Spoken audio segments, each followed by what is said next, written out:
كان عندي مفهوم كده خاطئ بيقول لك ايه. انا كنت متبني المفهوم ده بس طلع خاطئ 100%.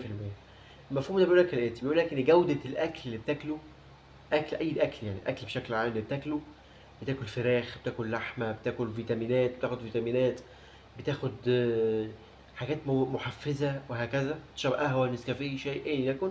جودة الاكل بتأثر على الذكاء. الإجابة مش شرط.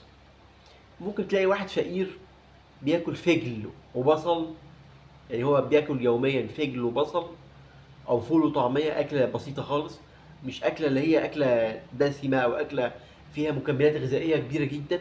ممكن تلاقي الشخص ده يتقد بالذكاء.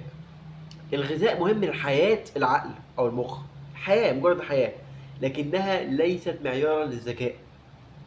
معيار الذكاء الحقيقي هو التجارب والقرايه والعلم والتعرض لاختبارات وخبرات في الحياه العمليه والمهنيه، او الحياه بشكل عام الاجتماعيه بتاعتك. ده هو اللي بيأثر على الذكاء.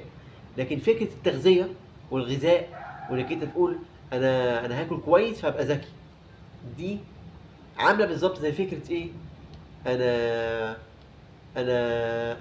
انا هتمرن كويس، هتمرن كويس في التدريبات بس مش هحضر الماتش.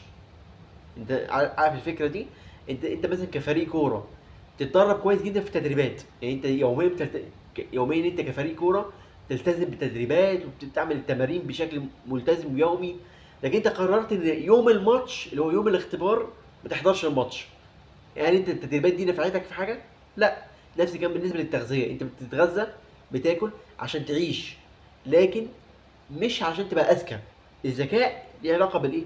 خبرات بتكتسبها. انت وصلت لخبرات كبيره، اكتسبت خبرات تأهلك وتخولك ان انت تكون اكثر ذكاء وعمقا في التفكير ولا لا؟